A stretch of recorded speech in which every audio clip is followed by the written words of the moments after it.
You're listening to the Board Game Snobs podcast, a ridiculous podcast with ridiculous hosts that discuss ridiculous things. And any mention of board games is purely coincidental. And so, without further ado, and with a heavy dollop of shame and embarrassment on my part, I give you the Board Game Snobs.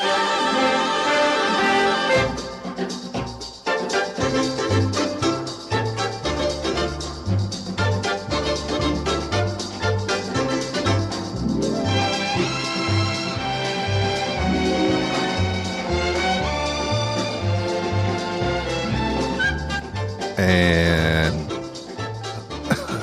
sick, go. Oh, there's no need to. We're not even testing. Okay, whatever. We're not even going to test. We already tested. You All just don't remember. I'm nice. This is nice. This is Jerry. You're nice. I'm nice too. This is Gabi. Gabi, you're under the weather. That's okay. I've been under the weather. You can be sick. I can carry this episode You like don't I have to do carry every episode. I'm here. Oh, okay. Starting off hot. Speaking of, why is that air conditioner not on? Because we're in somebody else's home, and I did not want to molest any of their Just turn it digital on. devices. It's hot in here. Okay, I'm turning. It's not hot in here. It's getting hot in here. You're just a little bit thick. Hang on a second. Oh my goodness. I got my headphones on. How do you use this? High cool. There Yeah. you go. And that's not going to feed back onto us at all. That's No, it won't, because I edited out the last two that we had the air conditioner on. But You're a you good- don't listen. you're a good editor. You've gotten about like Enrique. You don't listen to any of the shows we put out. Here's the thing. Enrique, everybody loves Enrique. So I'm just following his cues. You're trying it out. Yep. He doesn't listen. See if you can become the fan favorite. I'm working on it. If I keep my opinions to myself, which is not going to be well for this episode. Oh, you got opinions. I have opinions. Told you about these opinions. Yeah, it kind of scares me a little bit. You should be scared because, first off, But first, there's more. That's called a teaser. in Japan, because I may need to use this after your opinions are shed. Okay? You talking about CRISPR? In Japan, CRISPR opinion? No, CRISPR, the genome device. Go ahead. Tell me what you think the Japanese just did. No, this is not what they just did. This is not a hot update on what the Japanese have been up to. Okay. This is just a did you know about Japanese? Okay. All right. Go ahead. But just FYI. Oh, you've got a hot update on what the Japanese have been up to. Yeah, they cured Down syndrome. So go ahead. Oh! Yeah. So go. That's a big deal. No. So now me and my wife can't have a baby because we've always been scared late in our years. Mm-hmm. How old are you? I'm closing in on 50 real fast. Her eggs are already And she's closing in on 50 kind of way as well. past 2. That's too. My mama's last kid was 40. She was 45. She had her last kid. And how'd she turn out? Yeah. Yeah. So go ahead. No comment. She works down there at that Easy Mart, bagging groceries at the. She's functional in society she's great. somewhat. Morgan's wonderful. Wow, you shot. I've never known your sister. She might listen to this. I've got a panic. This is her first one. Really in the card game. She learns how to turn on podcasts for the first time. How dare you make fun of my sister? In Japan, the term johatsu refers to people who choose to quietly disappear from their lives Yeah, they should take off. due to stress, family issues, work pressure, or their friends sharing dangerous opinions on the podcast. Are you going to Jahatsu yourself? Special companies known as night movers help them vanish without a trace. I think they're just murderers. No. No, we got a company. They're called Night Movers. Oh, first off, I have two thoughts on this. There was a movie that came out. It's called, I think it was like Wakefield, not the guy who didn't believe in, guy who thought autism was caused by vaccines. But it had the guy from Breaking Bad, and he basically does that. He comes home from work one day and goes out to the garage and then just doesn't leave and then hides from his family for like a year and just watches them from afar while they just can't figure out what's going on with him, where he's at, and just disassociates from everything. Interesting. But do you know how liberating that would be just to leave and start somewhere? I mean, I guess if you don't have friends and or family that care about Well, you. I'm no, but like if you're just an average dude. I don't think average people need to disappear. I think you've done something. You have done something that has brought such great shame upon yourself No. that you feel like I need to get out of First here. off, you have no shame. But secondly, I think that would be a very interesting thing to do. Like if you're just somebody who has not real responsibilities to anybody, you're not married, just think you're in your mid-20s, late 20s, your job ain't working out, you got bills, everybody kind of considers you kind of be a loser, and you just want to reinvent yourself. You could literally just move to another town, change your accent, get a different haircut, start people, if you're, instead of calling you Nathan, they start using the name Nate. Whatever. See that you're describing the witness protection program. No, that's what I'm saying. No, you're not hiding from something. You're just doing something different, completely drastically to reinvent yourself. Well, if you live in a big enough city, you can just change jobs. No, and try but a different personality on there. You can't do that. People harass you. People know you. Your friends or people who Call are around. Joe Hatsu. Joe Hatsu gets you. I find it interesting. The Japanese have lots of specialized terminology. Every language has specialized terminology. During the Edo period in Japan, which lasted from 1603 to 1868, rich women would hire female servants called heioi bakani to take the blame for their. Oh, did you pause for me to fill in the blank? You guess. Take the blame for their mishaps in the kitchen. No. I don't know. That was very sexist. Take that back. A gaseous mishap, maybe. Really? For their flatulence? Yes. No. The heioi bakani would say, "That was me." That's not right. That's what it says. They would hire servants to take the blame for their farts. Now, that's a rich person. That sounds like a board game. That's a great card game. Kind of like Hana Nakoji. It's like, which one of these? Which one? Who farted? That sounds like somebody's going to... Listen, somebody... How rich do you have to be, though? Or how poor do you have to be to just accept the blame for all farts? Whipping boys. Don't you remember whipping boys? Back in the medieval times? Not even medieval times, like 1800s. Rich people would hire whipping boys. What were they for? So you didn't whip your own kid. Oh, you ever watch that show? They whipped the children for you? What show was that? Well, that wasn't The Secret Garden. There was some show that was like a kid's show that's what it was about. It's like rich family and there was a whipping boy and they hired the whipping boy. And the kid was really always doing stuff just to get the whipping boy hurt. But they befriended each other. Now, wait. Do the whipping boys give the whippings or take the whippings? No, they take the whippings.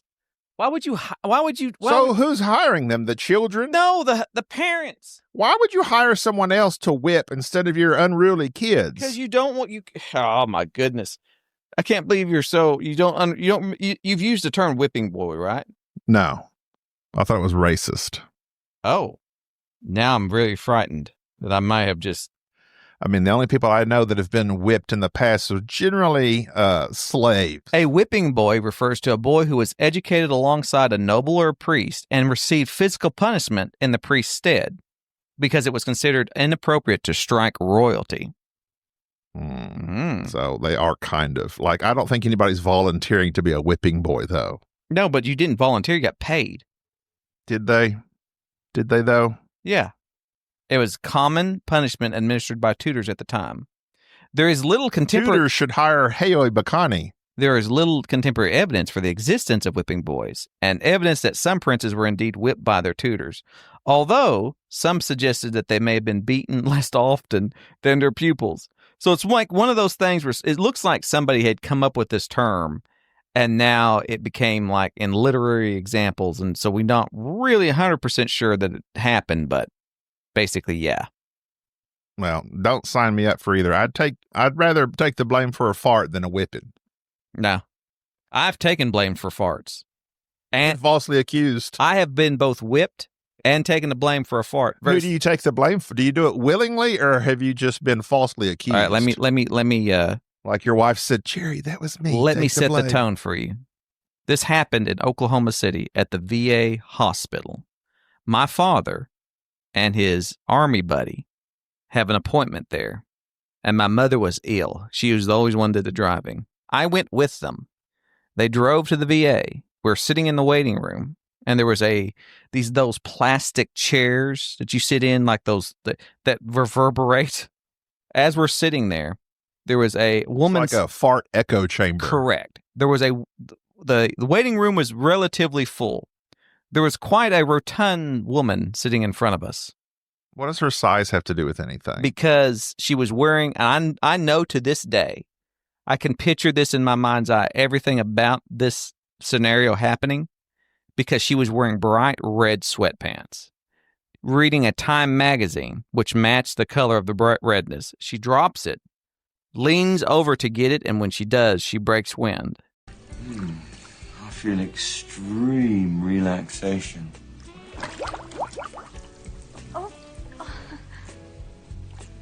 How dare you break wind before me? I'm sorry, baby. I didn't know it was your turn. And it could have been it reverberated off this plastic chair. Reverberations. And what happened? As soon as this happened, my dad's army buddy named Cecil immediately turned to me and hit me, slapped me, and said, "Dadgummit, Junior, stop doing that." And I looked at him, and as soon as I looked at him, he gave me a look of stay quiet.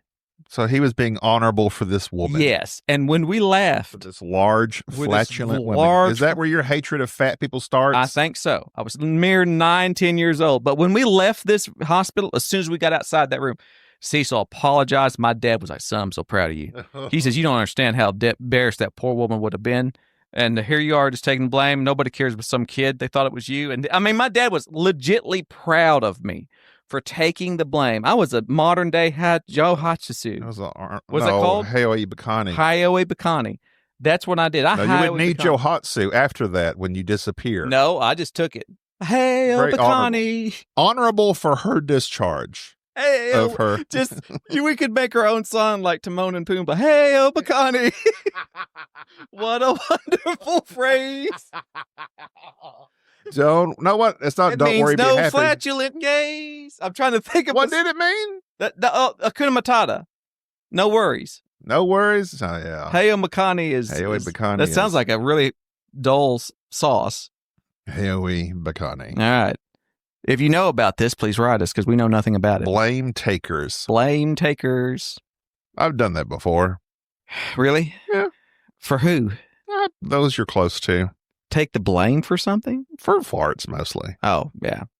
I think we've all done it. I do feel like, though, that, and I will say this as a non-rotund person, as a skinny or skinny-ish, Let me say this as a rotund person. I think that I don't fart a lot. I do it in the mornings.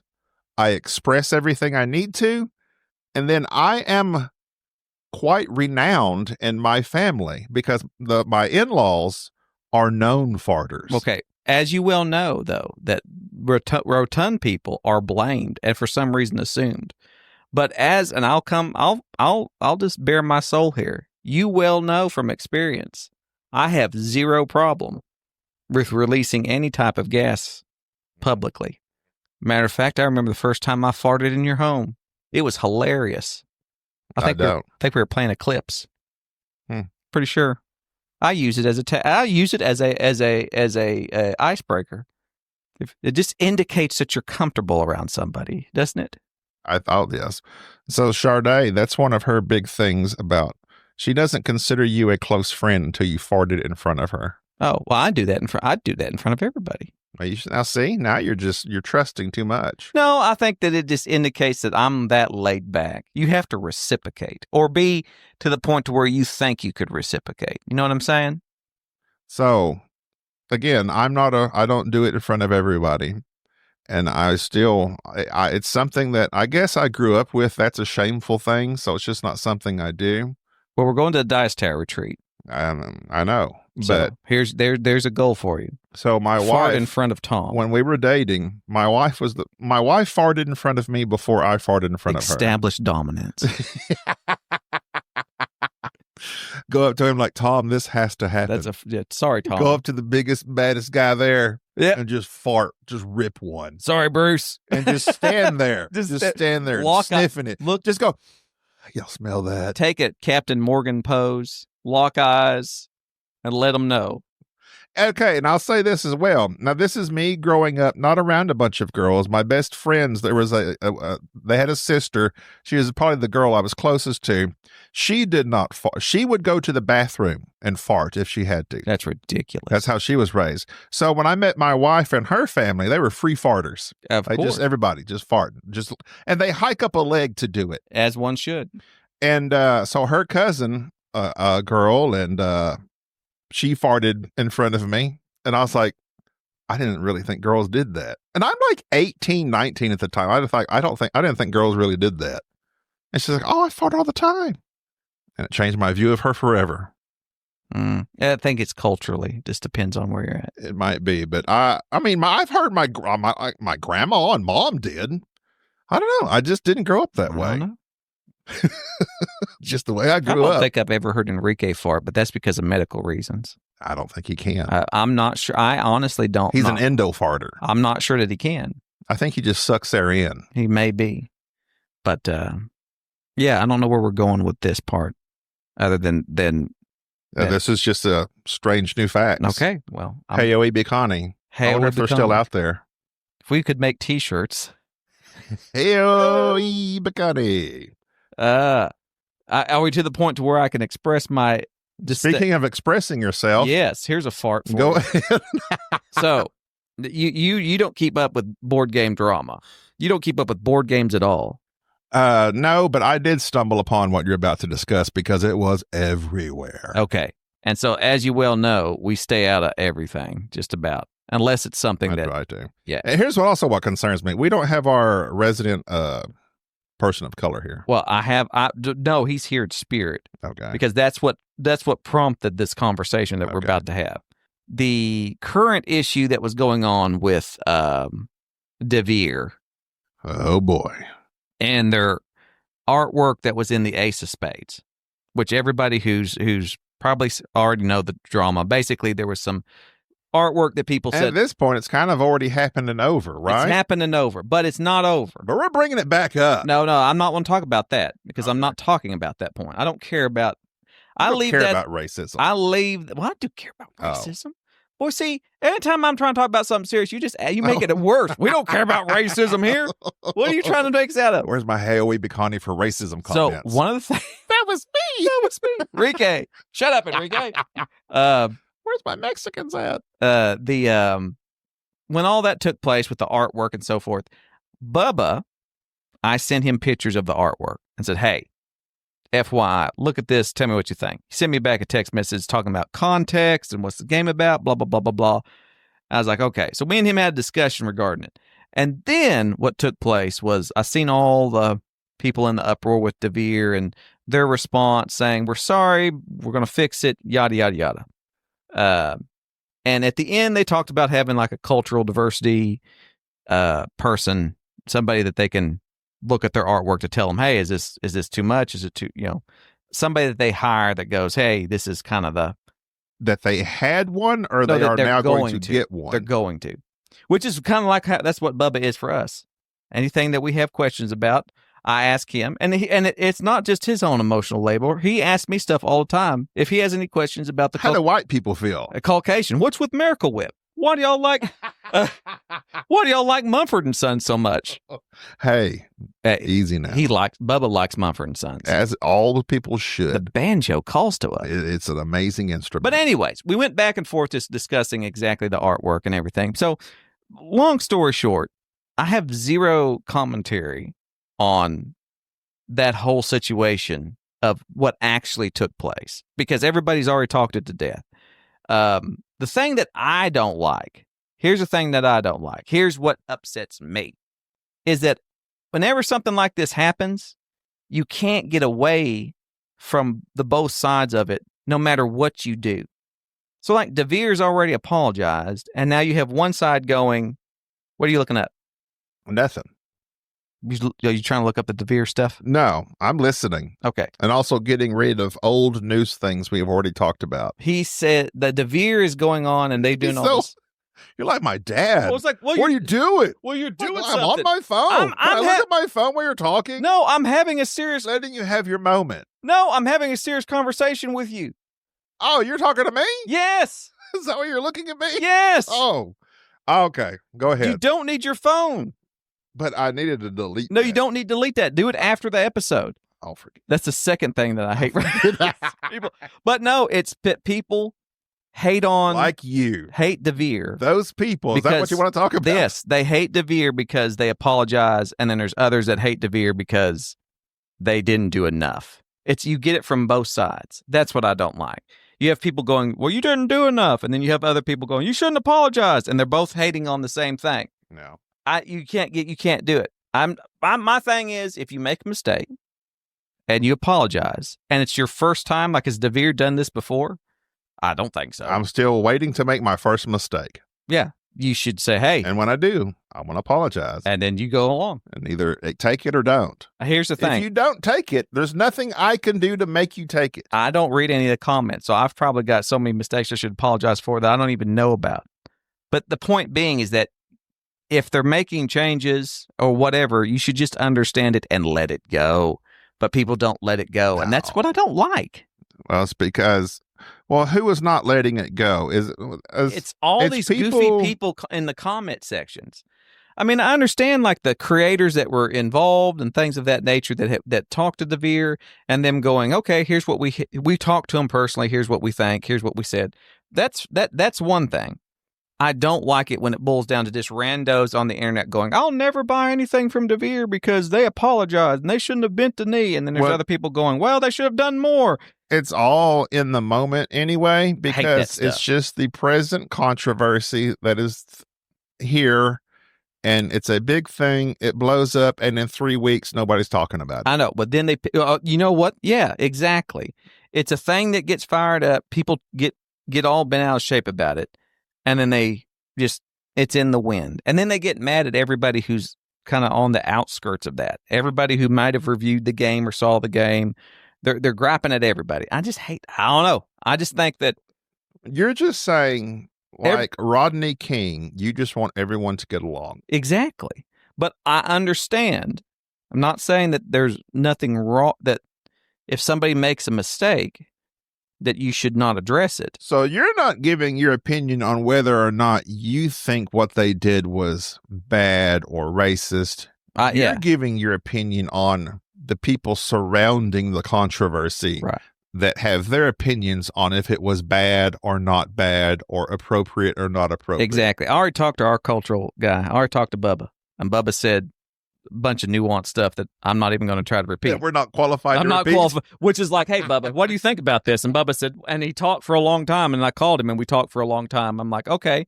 And then that was it. And then I realized, okay, there you go. And then everybody else has kind of already settled it and made their statements. Okay, that's the thing. See, people would love to hear Bubba's thoughts on that. And people constantly say, when's Bubba coming back on the show? I wish I could. Yeah, We can't answer I'm not that. going to answer that. I'm not going to give Bubba's thoughts. But either way, that's And we don't know when Enrique's coming back either. We don't know about Enrique. We know Enrique will be here in 3 weeks because, as Okay. of this recording, in 3 weeks we'll have been at Dice Tower Retreat. Right. Next, yeah, we're going to be, heading, taking off, going to go see Tom. Gonna go see Tom. I shall establish fart dominance in front of him Yeah. and then go from there. Oh, also, anybody who wants us to play a certain game while we're at the Dice Tower. Of the Retreat. Dice Tower crew, who do you think would be the biggest flatulence person? Z. You think Z? Why?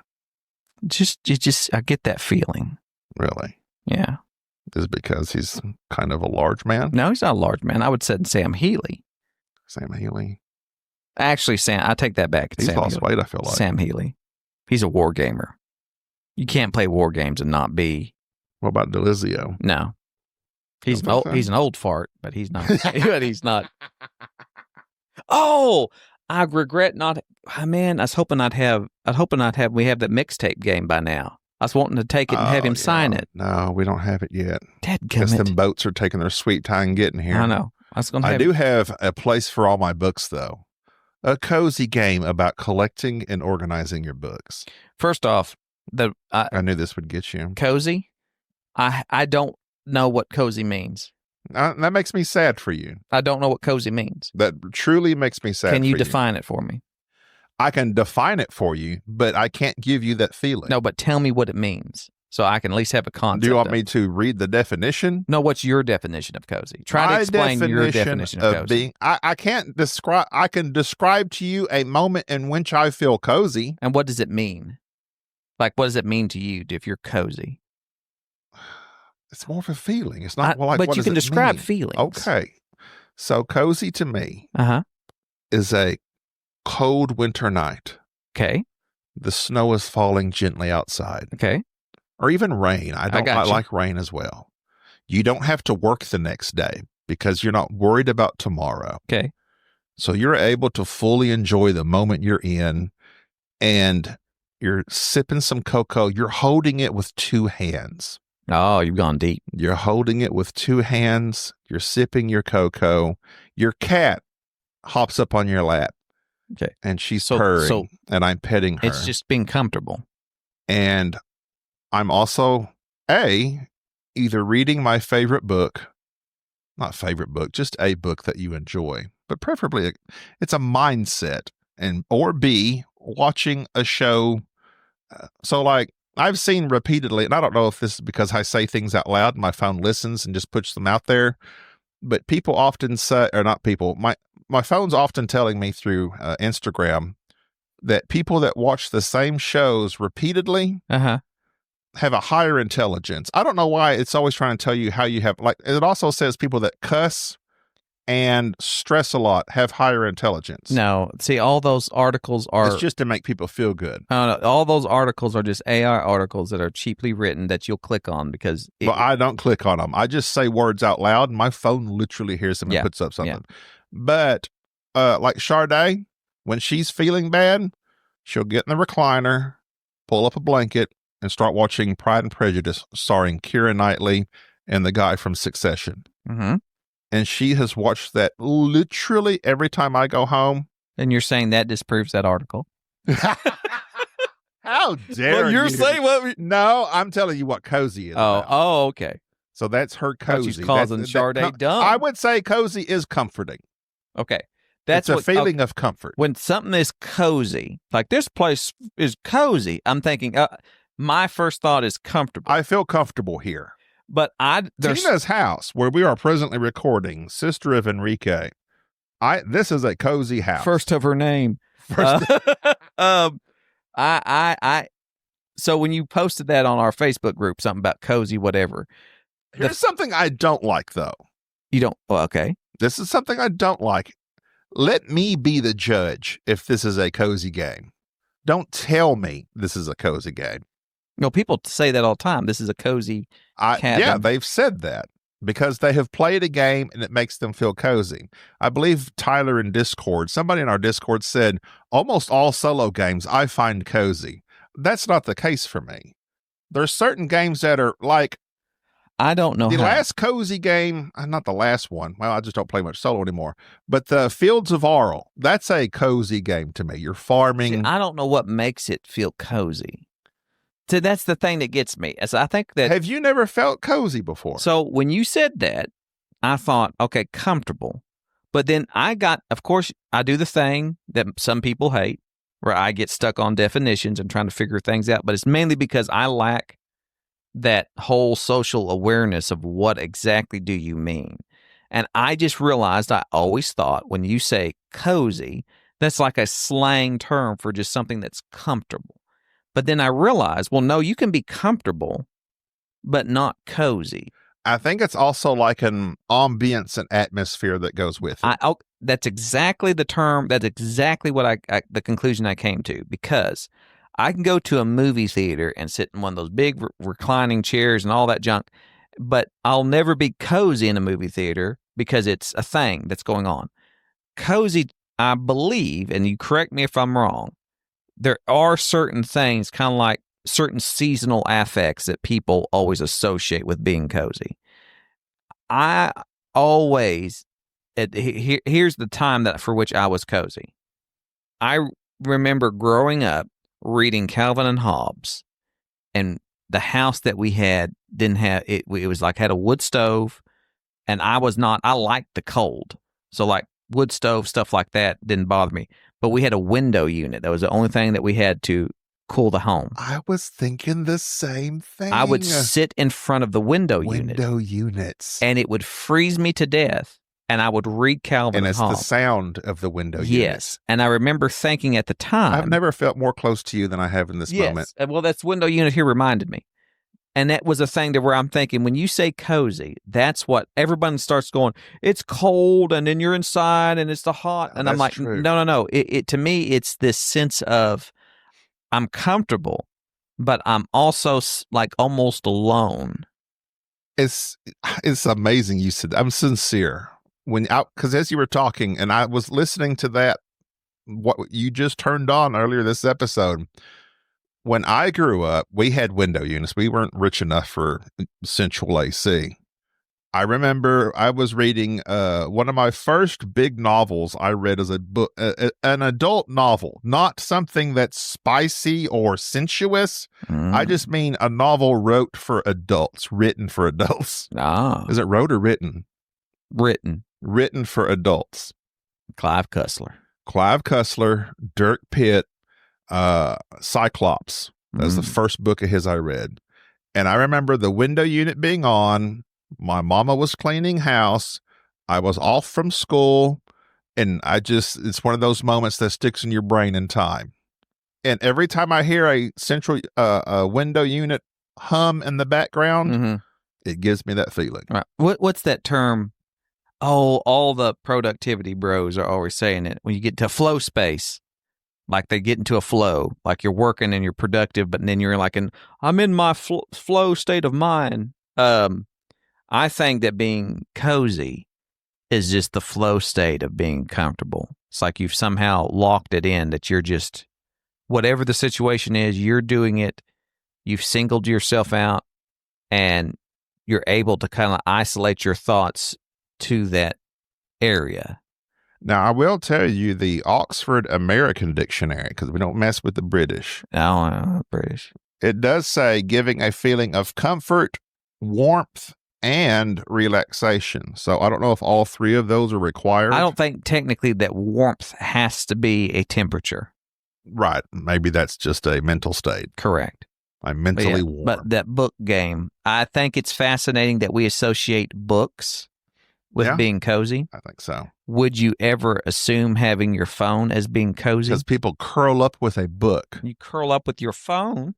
I cannot read books on my phone. I don't. And or tablet and or whatever that thing is Amazon says. I've read one book from a Kindle. Kindle. I've read one book from a Kindle. Now, they do have that Kindle that's supposed to have that paper white thing that's supposed to emulate being a normal piece of paper. I have something similar, but it's not the same. No, it's not the same. And there is something with your brain that it tells you. I remember, and this has been years ago when discussing looking up and reading board game instructions, directions, whatever they're called. Rule books. It's been so long since I played a board game. I don't know what those things are called anymore.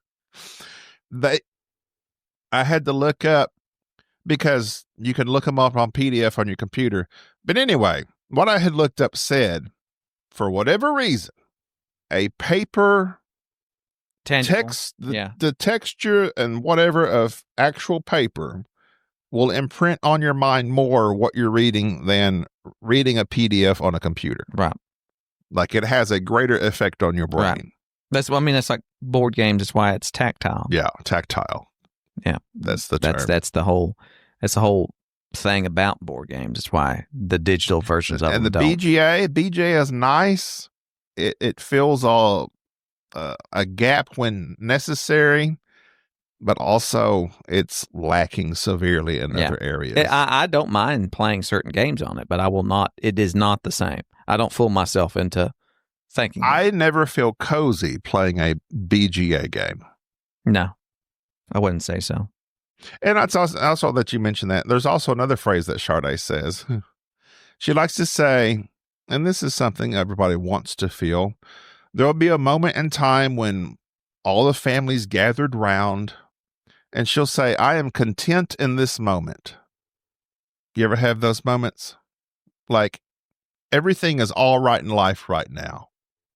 I have those. They're few and far between. But generally, it's when you're surrounded by people you enjoy. Oh, okay. You're doing Okay. something you enjoy doing, which I do enjoy watching television. Well, And I can be watching a TV show, have a nice drink in hand, and be with Gina, be with Sade, and I'll be like, I am not cozy. It's not a cozy moment, but I am content in that moment. So contentment and coziness are different. I am chronically content. I know it doesn't seem that way. You seem very discontent. Most of the time I'm talking I know, to you. but I'm Because you're upset, you're driving to work, the people you're working are irritating with. right. But I don't take that. I suffer from chronic contentment. I suffer from chronic contentment. I do. Here's why. My thing about being content is you're not doing anything drastic to change something. And so my contentment, this is why this is dangerous, is that I can be upset about something, but it won't follow me around. I can hate something going on with work, and then as soon as I'm away from it, I'm content 5 minutes later doing something else, and it doesn't stick with me. And there's a good side to this, which is naturally I'm content with whatever. I can go, whatever. I'm fine with whatever I have or whatever's going on. And this is the best that we have right here, so I'm fine. That's why you rarely hear me. I won't hardly be so upset about something. If I know it can't be changed, I'm just content with it. It's like, whatever. So I've often heard that in relation to the term compartmentalized. Correct. Yes. I can't do that. I compartmentalize. Now, the problem with that, the bad side of this, is that I will suffer long on things that I could change or put forth a certain amount of effort to change. And so I think that what ends up happening is that I can look at something and go, well, maybe I need to quit my job, or maybe I need to change this, or maybe I need to start doing that. That contentment can seep in, and I can go, well, no, it's okay. And really, I should be satisfied with it. I think that happens to a lot of people because people will be, whether they know it or not, they suffer from chronic contentment because they're not putting forth any effort into changing something. Well, and that's something we're told to do. We're told to look at the positive, be content with how things are. I am content with to how find things happiness. are, but it doesn't mean that I don't want them to change. So contentment, does that equal happiness to you? I don't know, but I don't think by definition contentment isn't happiness. I don't think anybody should strive to be happy. I don't think happy is I think it's not something you can achieve by actions. Well, it's a byproduct to me. Yeah, it's a byproduct, and I think it's something that you can pursue. But if that's all that you're hyper focused on, you miss, perfection's the enemy of the good type thing. That's why people pursue drugs and alcohol. Well, that won't make. It gives you a fleeting moment of happiness. But they won't make you content, though. It makes you feel pleasure. It won't. Yeah, but it won't make you content. That's true. And so that's really that's the thing is being satisfied with what you have. That's funny. Paige hates the turn of phrase type of phrases. For instance, ask not what this country can do for you, but what you can do for this country. Oh, she don't like She doesn't like the turn of phrase. I love those. My father used to have a picture of a mountain and then these words, and I that you said this. These were the words. Happiness is not in having what you want, but wanting what you, but in wanting what you already have. Yeah, well, she doesn't like and those. That struck deep to my core. She doesn't like those? She doesn't like them. She's like, I hate it when they just take the phrase and reverse it. I'm like, but it's making the point. Well, yeah, but I like those because it's like plan your dive your plan. Exactly. That's the as you train, so you fight. I don't know how's that reverse? Well, oh yeah, you're right. That isn't a reverse. I just have a bunch of sayings and things that stick in my head. It's almost like a homonym of a phrase. What's the one about the person who, there's several of them. Like, is it practice beats talent when talent doesn't practice? Yeah, that's one. Something of that nature. Practice beats talent when talent doesn't practice. That's like all those turn of phrase sports ones. There's bunches of them. Yeah, and they're usually good. I don't say they're good, but they lead to a deeper meaning. I mean, they're just that's the cursory thing that people say and think that's wise. Well, it's actually just the gateway into getting to the deeper meaning of what's going on. They're cliches, some of them. Yeah, well, that's true. Not everything's a cliche, but a lot of it But I is. think things become cliche when they just become so predominant and they're everywhere. And then they're viewed as cliche. But cliche doesn't mean it's not effective. I yell at people over certain cliches, though. That's when I'm not content. Like strike while the iron is hot. Mm-hmm. I will correct. I don't care who you are. But it's true. No, it's not. It's an effective phrase. No, it's not. That is objectively wrong. How so? Okay. Strike when the iron is hot. You don't do that. When it's most malleable. You don't do that. You don't? No, you do not. When do you strike? No, yeah, I'm not. If listen to it, and if anybody who ever said that phrase would pause and think, I'm doing you it. don't strike when the iron is hot. You strike till it gets hot. Yes, I'm not a blacksmith, so I'm not too familiar with blacksmithing. exactly. You don't just it's strike while the iron's hot. No, that's true, but you strike till it gets hot. Like you're on it. But you just said it is true, though. So you can also strike while the iron is hot. Well, that's like saying the car goes when I push down the gas. Well, it's like, yes, that's an obvious thing, but that's not the point. Do you see the difference in those two meanings, though? But what you're saying, though, does not mean that phrase is incorrect as well. That phrase has two different meanings, though. It's while things are going good, push it to the limits.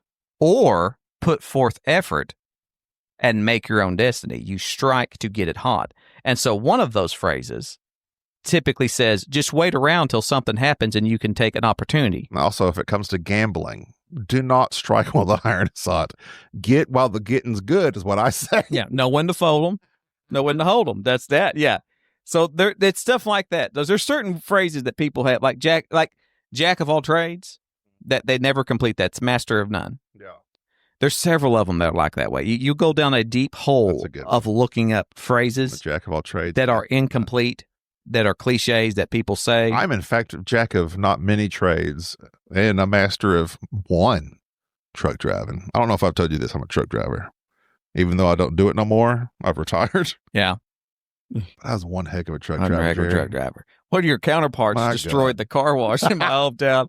I had to let me tell you, I'm obsessed with Your that. new drive-through car wash. Yeah, let me show you how obsessed I was with that. I took Jack to it, showed him what happened, and then we watched the video in front of it. And I was like, "This is what happens.